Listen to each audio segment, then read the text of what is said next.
In the year 2491, the first classified Spartan program was initiated. Comprised of volunteers from the armed forces, these enhanced soldiers were created to suppress insurrectionist rebellions on some of the more remote human-occupied worlds. 34 years later, in the year 2525, the war with the Covenant has begun.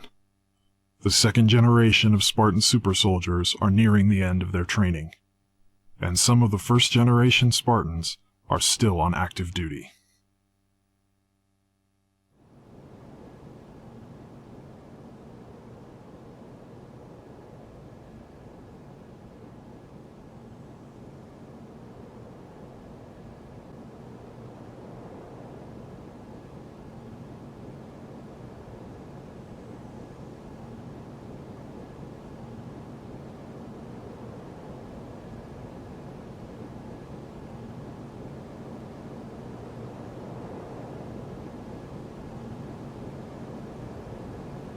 Hey, who left those fusion coils out by the Warthog? Those things are dangerous. They certainly are. So what are you doing? We finally get a couple days leave and you spend it in the base? Why aren't you out and about like everyone else? I'm reading. Reading what? Poetry. Yeats. Really? Yeah. Well, orders just came in. We're shipping out first thing in the morning. Are we now? Yes, we are. What's wrong with you?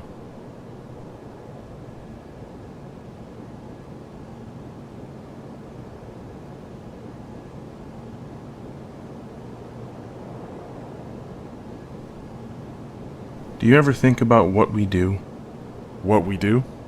Yes. What we do. How many sentient beings have you killed? I don't know. I don't think about it. I've killed at least 200 myself. At least a quarter of those were at Cathus. Nobody was happy with what happened at Cathus. Yes. Especially the women and children we slaughtered so the UNSC could keep their dirty little off-the-books chemical weapons lab there. The insurrectionists were endangering our war effort. We had an unpleasant job to do, yes, but everybody has to do their job if our species is going to survive. And the only way for that to happen is for us to kill everything else that exists, along with any of our own people that get in our way. Look, the reality of our situation now is that we have to fight to survive. And so people like you and I have to pick up our weapons and do what we agreed to do when we signed up. You still don't understand. We are the weapons. We're not men. Not anymore. They enhanced us, and now they own us. We are no different than any other piece of equipment they own, and I will not do this anymore.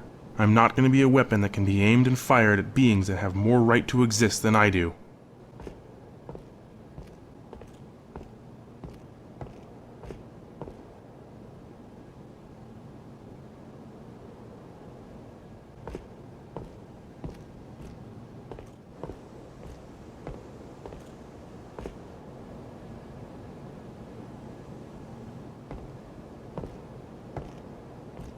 What are you doing? I'm taking back my humanity, with the only choice that's still mine to make. Wait, this is crazy. You don't have to do this. You'll probably want to go back inside. It's the only safe room. What do you mean, the only safe room?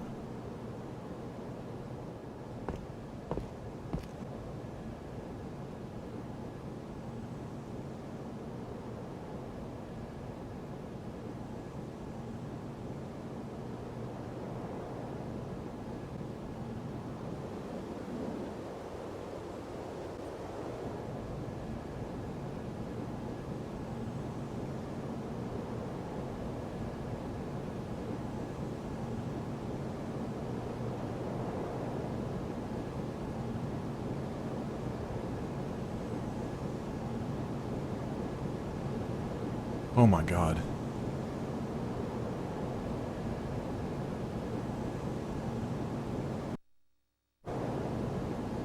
I love you, Jason. Please don't turn out like me.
Sergeant! Sir! What happened here? As far as we can tell, someone rigged a series of explosives to go off throughout the base. From the debris, it looks like fusion coils. There's none left in the storerooms, so whoever set it up probably used every one the base had on hand and maybe more. It would have taken a few hundred of them to do this kind of damage. And how bad is it? There's almost nothing left as far as equipment, vehicles, or supplies. The structure itself is mostly intact, but there's no way of knowing if it'll hold up or for how long.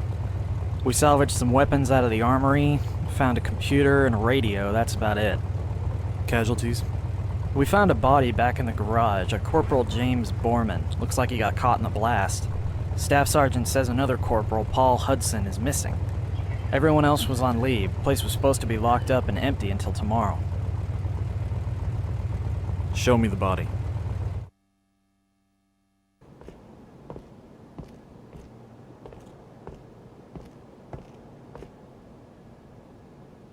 Sir? Captain, good afternoon. What brings you to see me today? We have a problem with the first-gen Spartans. What do you mean? The ones that survived augmentation have all had exemplary service records. The Phase 2 Spartans are almost ready to be deployed, and their training stats are even better than the first gens were. And this new armor is really something. It's light years ahead of these ODST hand-me-downs we've all been stuck with. They're gonna make the Covenant wish they'd never met the human race. Sir, the problem is not with their combat abilities. The Spartan ones have been exhibiting mental and emotional problems in increasing numbers. What do you mean? When we initiated the first Spartan program, we augmented them physically, but we didn't give them any tools to cope with battle stress.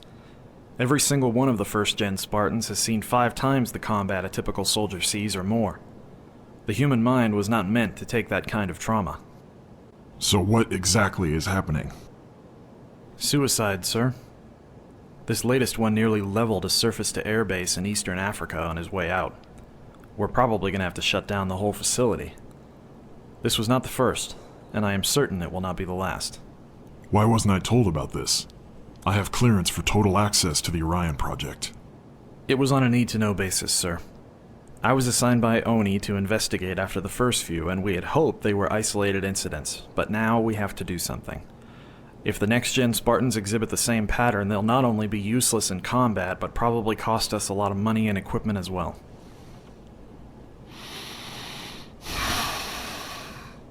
What do we do? We're going to have to incorporate some cerebral implants into the augmentation process. Cerebral implants? We've already done some tests. We need to decrease their emotional response, desensitize them to violence, fear, and pain. I see. Only you and I and the necessary scientific personnel will be aware of this. The whole project is already classified. I know, sir, but this is ethically further than we've ever gone before. If word of this ever got out, there wouldn't only be public outcry, but probably ramifications from within the UNSC as well. They'd say we were taking away these soldiers' humanity. Are we? More or less.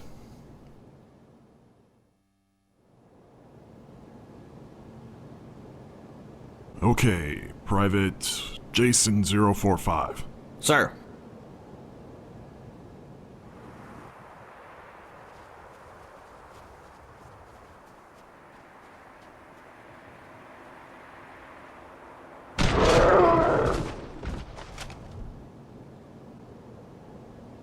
It says here that your father was part of the original Spartan program, a Corporal James Borman, missing in action as of a few months ago. You have my condolences. Thank you, sir, but I have no memory of him. He signed up when I was very young. I see. Well, we're proud of you, son. Proud of all of you.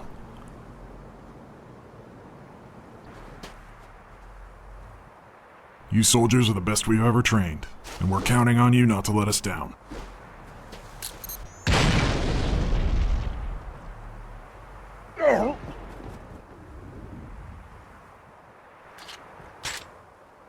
I won't, sir. Why do you kill? Sir? You heard me, soldier. Now answer the question. Why do you kill? Because it's my job, sir.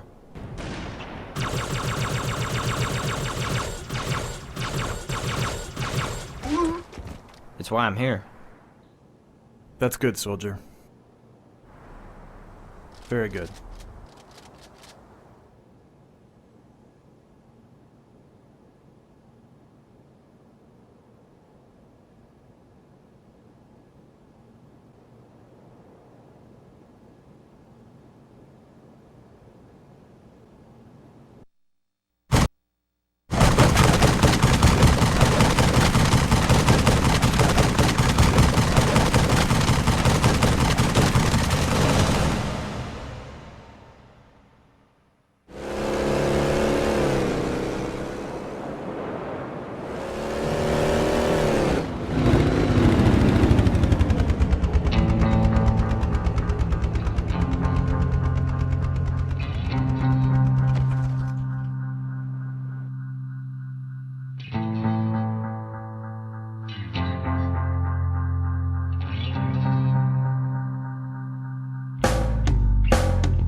In the aftermath of the New Mombasa Air Base incident, increasing numbers of Spartan 1 soldiers began to exhibit unstable behavior patterns.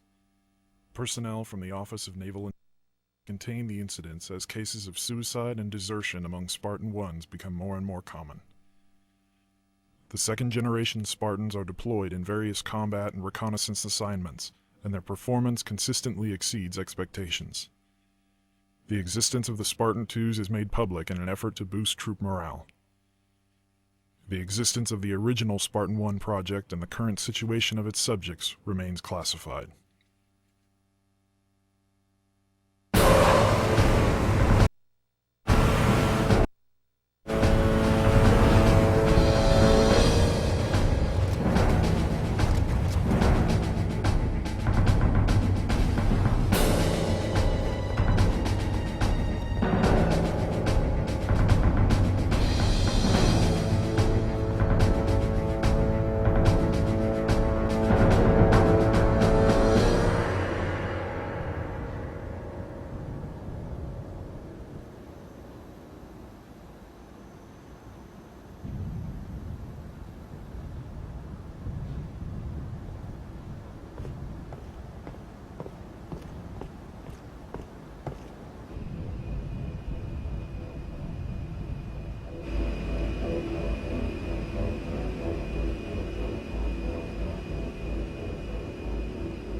Corporal Stewart, I don't remember ordering you to tamper with any fusion coils.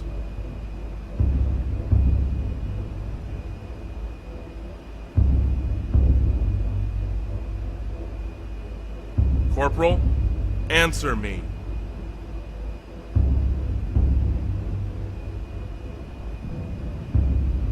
Stewart, whatever's on your mind, we can help you. There's no need for anyone to get hurt.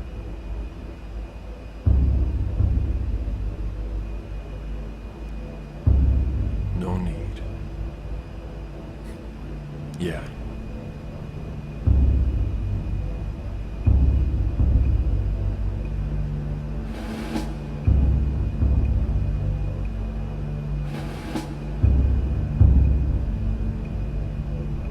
We will all burn.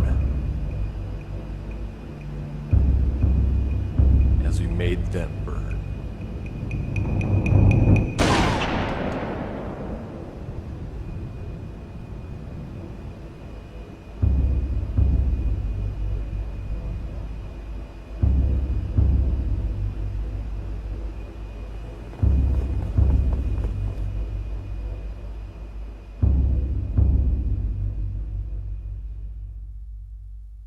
What are you doing?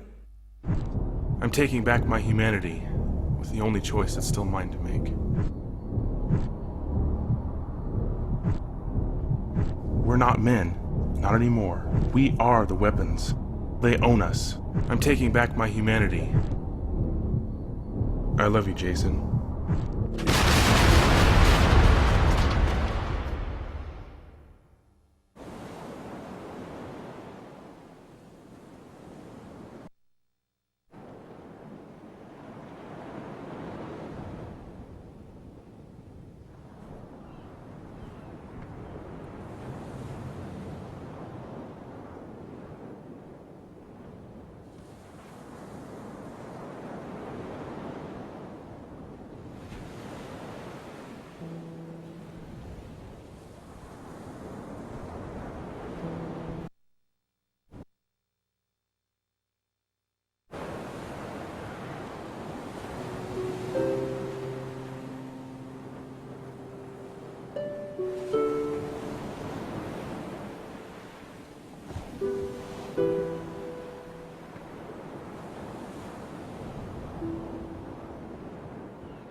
Yes? Speaking. I'm on my way.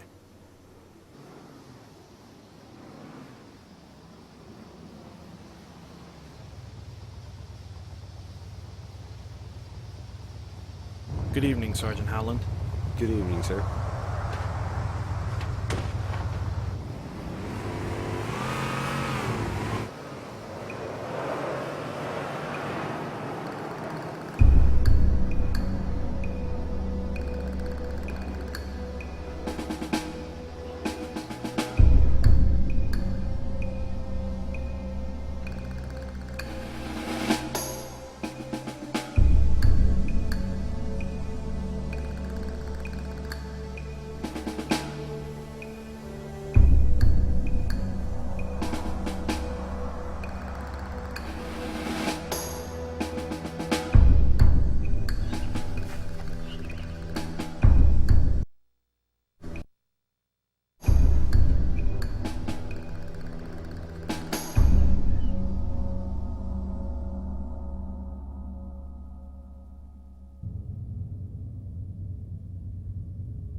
Doctor? You're the contact? Yes, what's going on? This soldier was caught trying to blow up a power facility. He was shot, detained, and brought here. I scanned his tags and found no information except his name, rank, and you as a contact. Where is he now? He's in a room down the hall.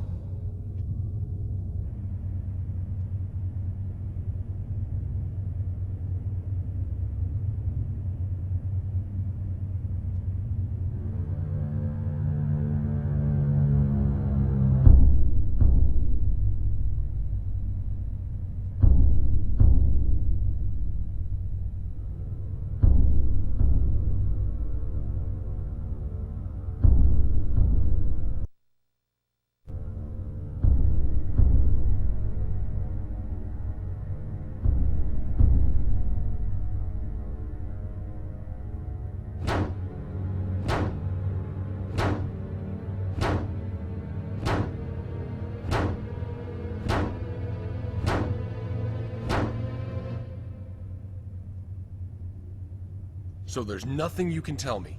What am I supposed to put in the report? Just put my name down as a contact. He'll be coming with me. I have the resources to get him the help he needs. Wait, this is about that thing that happened at the airbase a while ago, isn't it?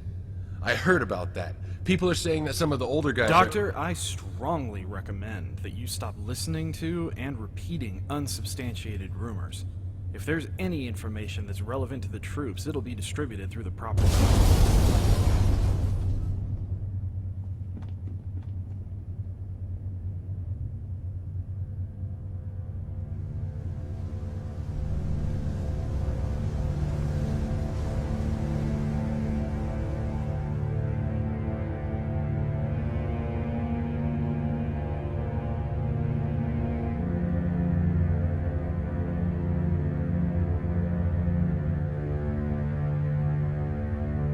What is going on here?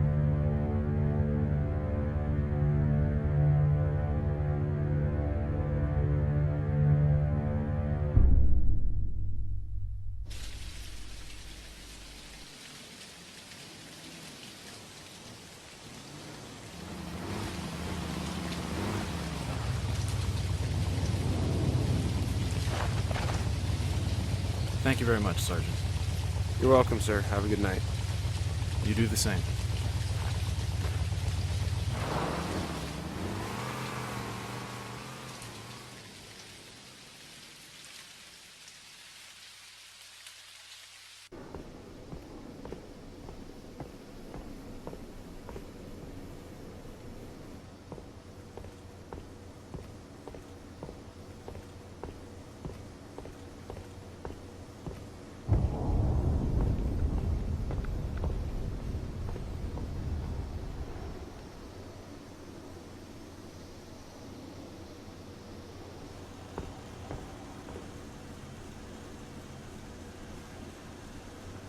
Don't move.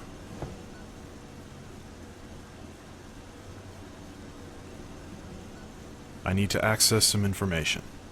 This is a restricted facility.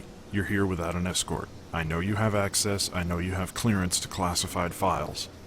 Help me and I won't hurt you. All right. I'll need to move over to the terminal. Go ahead.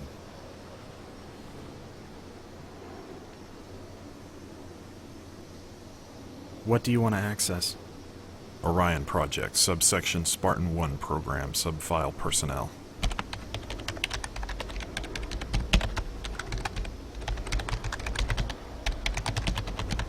Personnel file subject James Borman. And what would you like to know about James, Corporal Hudson? How do you know my name? I was assigned to handle investigation and containment of the incidents with the first-generation Spartans. Incidents? There were others? Yes, many others. The Spartan ones have been displaying increasingly destructive mental and emotional problems.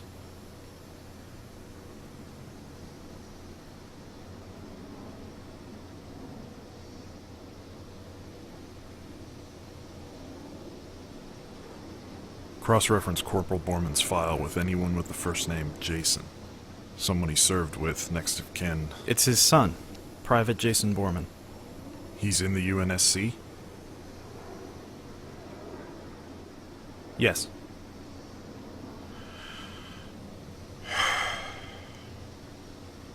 Where is he stationed? He's on a planet doing reconnaissance with 3 others, a pretty remote one.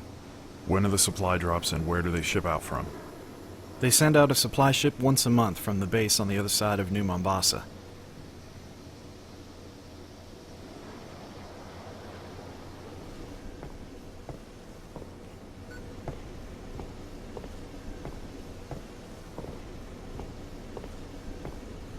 Corporal Hudson.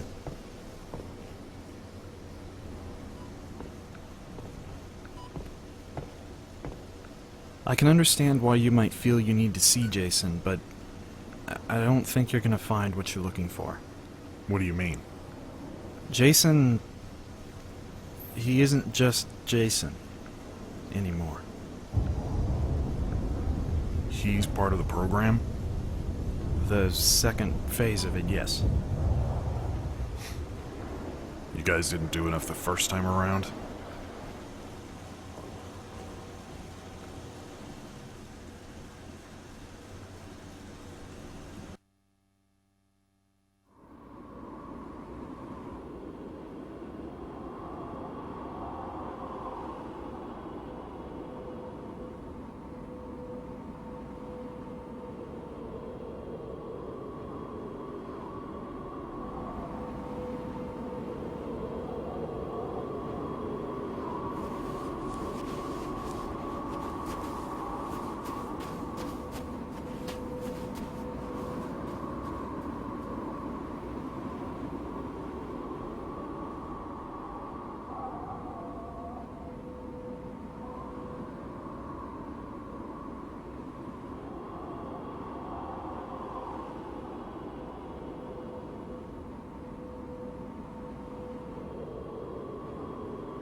I'm Corporal Paul Hudson. I'm looking for Private Jason Borman.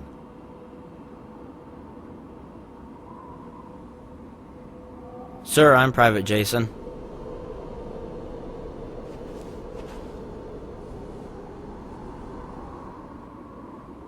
Jason, can we talk privately? Yes, sir.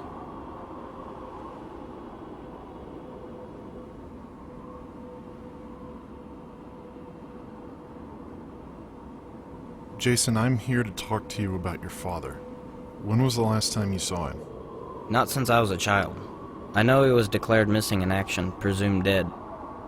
I'm sorry to be the one to tell you this, but your father did die.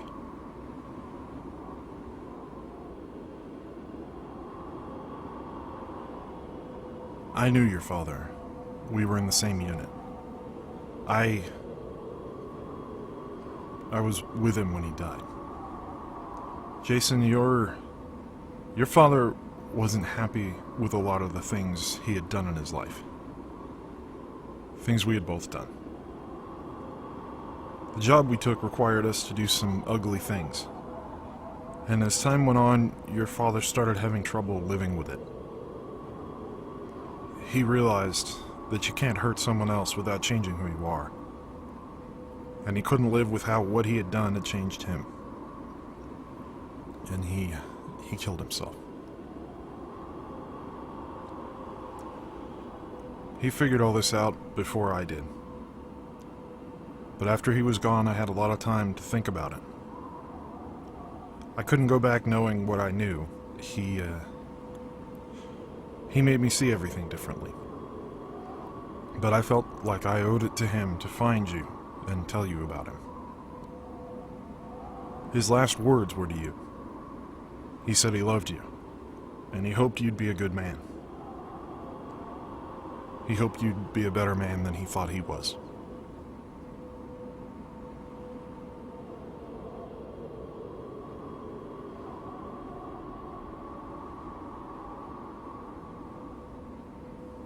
What do you mean you couldn't go back? You deserted?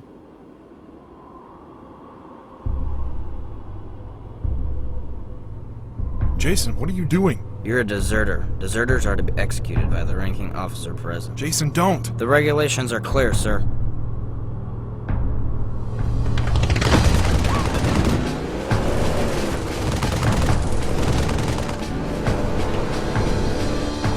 Go.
All unit status report.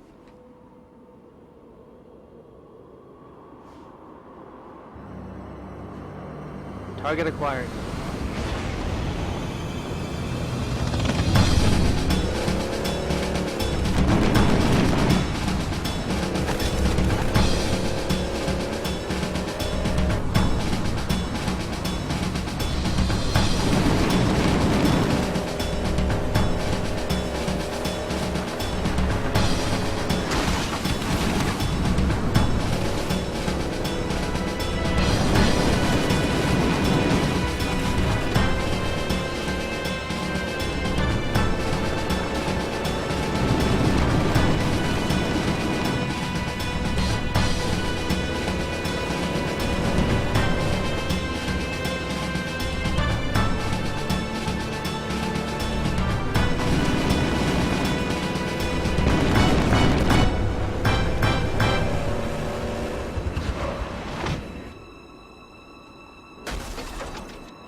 All units, report in. Any and all units, report.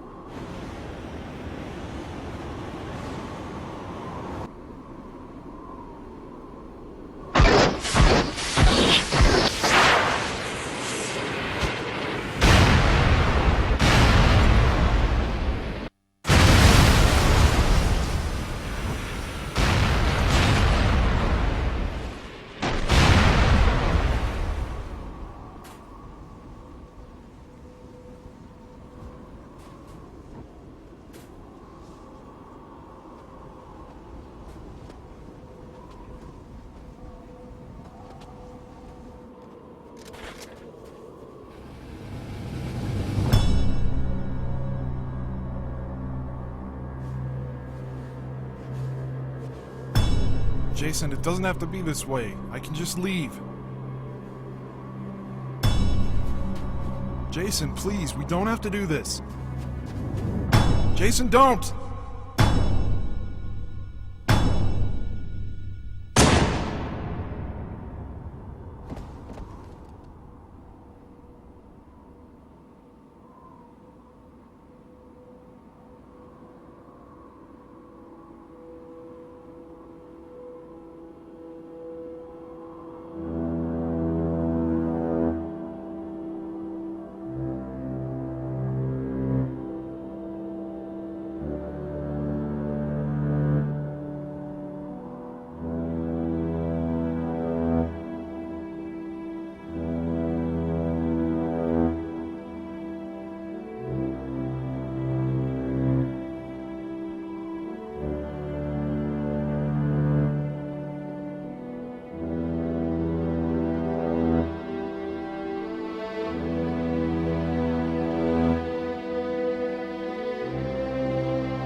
Attention all crew of UNSC Cargo Transport Sulaco.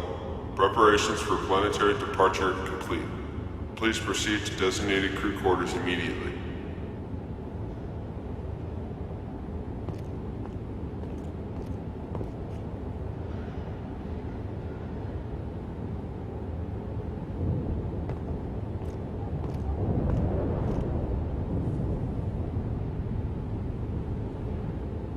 Oh, Watley! Gotta be getting out of here, boy. We should have left a half hour ago. Hang on, I'm almost... How long does it take to scan some crates? Would you just... They're just crates, Watley. Come on, scan them. Why don't you come down here, and I'll show you how long it takes to shove one of these crates up your half hour. I should have kicked the crap out of you a half an hour ago.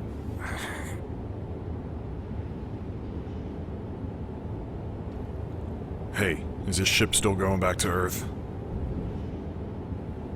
Because I need a ride.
Hi, this is Tom. This is Donnie.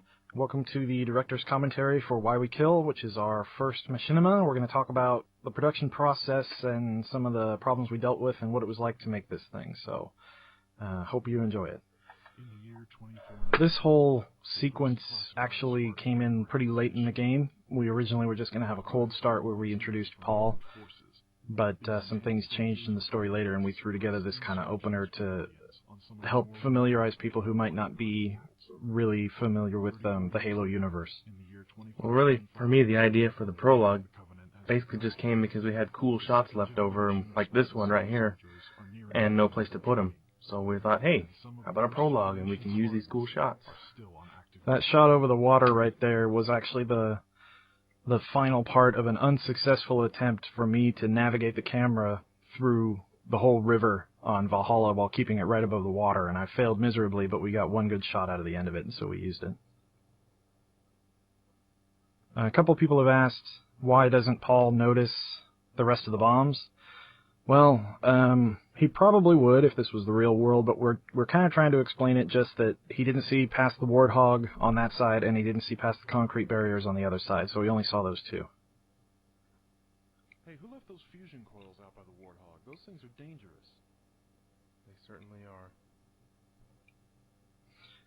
The way we would handle dialogue like this is we would go through and make 2 separate game files where we were doing head movements, and I'd control the head of each character. And then we would go back and pick a couple of static shots that would stay the same through the whole conversation, and we kept going back to them. You can see this is Paul's right here. And the one over James' shoulder was the other one before he turns around. And then we would do a third take where I would fly the camera around like this, and we would get some more interesting shots that could be used so we're not just jumping back and forth between talking heads. Yeah, we called that the ad-lib camera, so we could cut to it instead of just the static A-B camera. Here's our first dreaded turnaround. The Halo characters don't turn smoothly, so they turn like pretty smooth, and then they get to a certain point, and then they just jump all of a sudden, which we really didn't like for dramatic purposes, but there's just no way around it.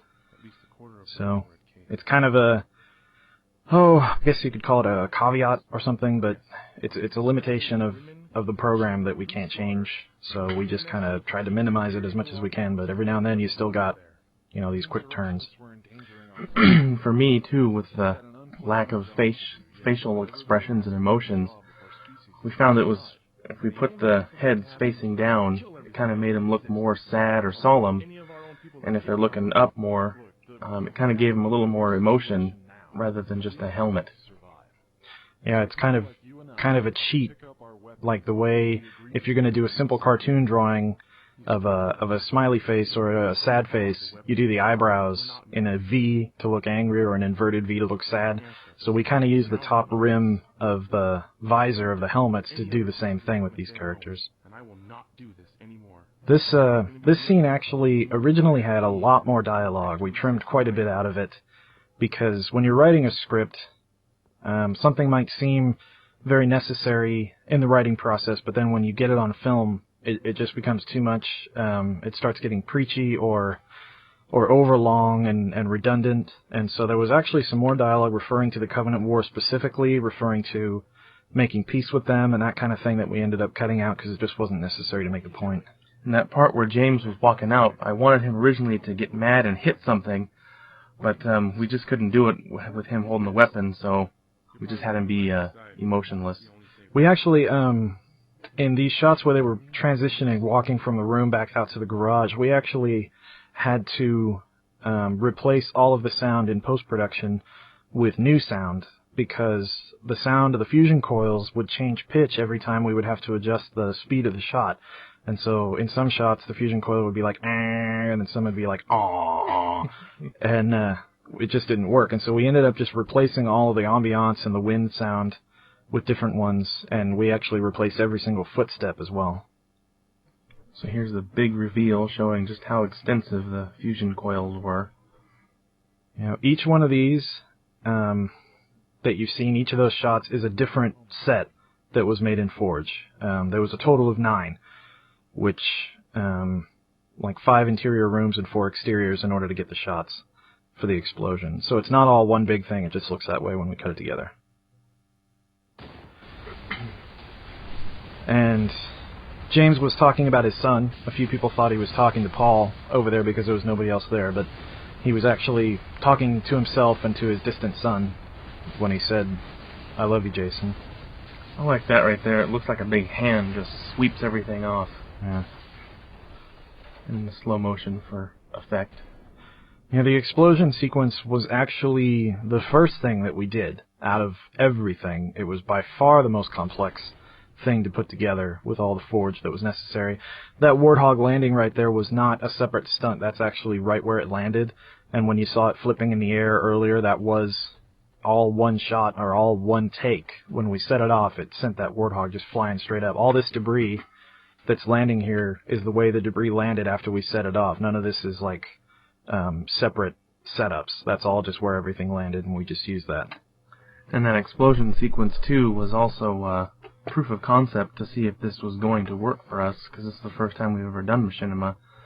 And that blast sequence, as complex as it was, being the first thing we cut together, was so stunning, and people really liked it, our friends. We went ahead full speed to get this done. Yeah, when we first cut that together and then watched it, it was a rough cut, and even then we were like, wow, this actually looks really good. This might work. Right here, the flames behind Paul, I used some firebomb grenades, and the slow motion is actually done in the Xbox and not in post, because the Xbox will render stuff at 30 frames a second no matter what you're doing. And so, with just holding the trigger down very lightly to keep things going in slow motion, the Xbox will still render those flames twitching and curling really smoothly, and we thought it was a really neat effect. And so we left that in there, and it also had the added benefit of kind of providing a little reason for those who are really familiar with the game of why that part of that building is blown apart, that the explosion blew off the side of that building and it was still on fire when Paul stood up. Yeah, we'll see all that later when the captain pulls up. Yeah. And the reason why this was so long, I know there was some comments about it wasn't necessary, but we felt that we were trying to show that all the things that James was talking about, Paul is now starting to realize.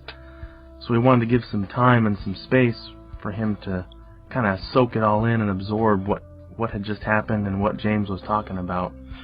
We actually had a lot more footage on this, particularly in the missile pad yard that he just walked past. We had crane shots and tracking shots and circling shots and panning shots of him looking at the destruction, but ultimately it didn't really serve any purpose for the plot. It was just kind of window dressing, and he's already stopping and staring significantly at three things. He looks at the UNSC logo, he looks at James's body, and now he looks at the guns.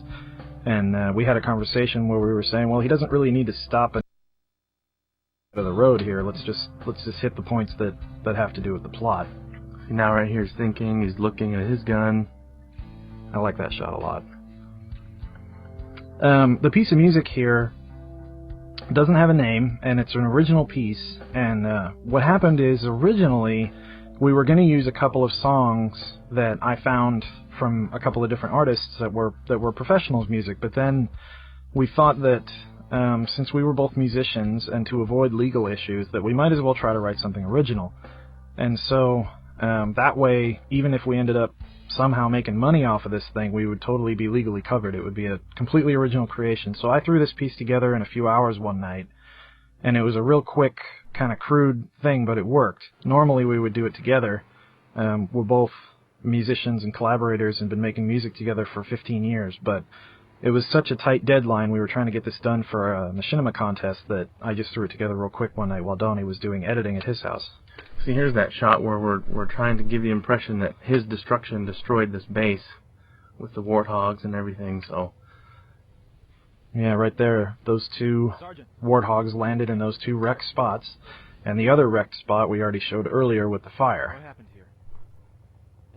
In fact, if you go back and watch the explosion again, you'll notice that when the main gate blast goes off, you'll see these two warthogs fly in those two directions, and we actually set the bombs up so precisely that we were able to get both of those warthogs to land in those two spots when we set off the main blast. So we didn't show it because there was no way to do it because the part was already destroyed and it would have looked fake. But we did set it up with enough precision to where those warthogs landed exactly where these two burning ones are now.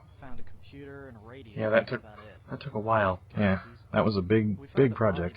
But it's a small detail that I'm sure people that are very familiar with the game will appreciate. Yeah. Yeah, if you're looking at the multiplayer maps on Halo 3 and it says the high ground is a relic of older conflicts and it was shut down, we're trying to provide a reason. This is why high ground was shut down. Because he just about leveled the place and they don't think the structure will hold up, and he's the one who smashed in those areas. Here comes the Colonel with his funny turn. Yeah, here we go. Ready? Good afternoon. Another one of those whip turns. So, the Colonel is actually my voice. I did 4 out of 6 of the voices here, and again, that was just one of those things that was done because of time constraints. We originally wanted to get a bunch of our friends together and have a different voice for each character, but I don't know how many people know this, but we actually pulled this entire project together from writing the script to animating, capturing, editing, music, post, voice, everything, to final upload in 3 weeks. And both of us have, regular jobs in our lives and everything, so it was a lot of work. And in the end, we just couldn't pull people together to do voice work, and so I ended up doing most of it and digitally altering my voice to sound different. The human mind was not meant to take that kind of trauma. So what exactly is happening? But it didn't sound too bad. No, I mean, it worked. It's one of those things where if you listen, you can probably tell that it's the same person, but I don't think it's bad enough to where it's really distracting, where we sound exactly the same. But some people have commented that they wanted more variety, and all I can say to that is, well, we were stuck. We had 3 weeks, so we did the best we could. It was on a need-to-know basis, sir. For those who are really familiar with the Halo universe, I actually really worked hard. We worked hard to make this story fit within existing elements in the universe, to where it wasn't changing anything, to where you could drop it right in and it wouldn't change anything in the games or anything else. And I haven't really read any of the books, but this whole thing was based on some comments that I read on Halopedia, where they said that the Spartan 1 records were sealed, that they didn't know how many of them there were, and that they were volunteers, and that they had a high incidence of mental and emotional problems later in life. And once I heard that kind of is what gave me the whole idea for this story. Why did they seal the records? Why is the program classified? What happened? And that's how we came up with this idea. And with the Master Chief being so calm in the games, I think Bungie did it just to make a cool hero, but I thought it was kind of an interesting idea that we're kind of providing an alternate reason. The reason why Master Chief is so calm is he's had part of his brain removed, along with all the other Spartan 2s. Well, now here, originally I wrote a piece of music, but it was very rushed, and it didn't fit the mood right, and we had to go without it. So with no music here, it is pretty dramatic and eerie. I felt that it should have music to kind of help the emotion of what's going on here with them basically being brainwashed into killing. But again, because time constraints with what we were trying to do with the contests, it just didn't happen. Sorry. It just didn't work out that way, so we're really looking forward to the sequels being able to put more original music to it. Yeah, we're intending on having a lot more music. This was kind of a decision that was forced by time. This shot right here, whoosh, that shot took so many takes to get the camera tracking at just the right speed and time it to where that grenade went right past the camera. We did probably 25 takes of that before we got it. And that shot of it sticking to the Elite actually took several too, because that was a really hard, very fast tracking shot that is difficult to keep smooth. Yeah, our friend who did the voice here for Jason, we thought he was just perfect. Mm-hmm. Yeah, he did a great job. That's why I'm here. Poor guy. So, the irony of this, and kind of the whole tragedy of the story, is the fact that James didn't want his son to turn out like him. And the irony is that he both did and didn't. He did turn out like his father in that he's a killer, but he also has no conscience. And so, it's really, if his father was alive, he would have just been horrified. And here, this is, for me, a little bit difficult to watch, because it's so brutal. Yeah. But it's in there to really make the point that these guys are are just totally emotionless and have no compunction and no hesitation about killing. And then I do recall somebody saying that this song kind of got old, which we've kind of titled, I guess, Paul's Theme. Paul's Theme, yeah. See, the original idea was we were going to have a piece of music in between, so that way it wasn't so redundant, but again, we're blaming everything on time. Yeah, we ran out of time. I mean, when you think about two people trying to be an entire production team for a production on this scale, which, of course, it's not anything like a Hollywood movie or anything like that, but compared to a very simple machinima, this one is complex. It has a lot of choreography, and it has some really difficult shots that took a lot of precise camera work to get. And see, like this shot, I'm sorry to interrupt, but this is really cool because it shows how alone he is. Mm-hmm. And that's what's really challenging about the whole medium with the Halo, is that trying to show emotion with faceless characters, I mean, that's where we're really struggling. Mm-hmm. But I think for what we had to work with, I think it was very, like this shot right here is perfect. Mm-hmm. I love that shot. The medium has strict limitations. There's only so much you can do with it, but we looked at this as an opportunity to kind of take the weaknesses of the medium and turn them into strengths. Because the facelessness of the characters, the conformity, how they're all the same, is very much a part of the theme that we've woven into this. And so we kind of tried to minimize the weaknesses of it and turn them to our advantage. So I hope you enjoyed watching this, and thank you very much for watching. Like it says, thanks for watching. And the sequel will be out before you know it. We're working on it right now as of this commentary. So thanks again. We'll see you soon.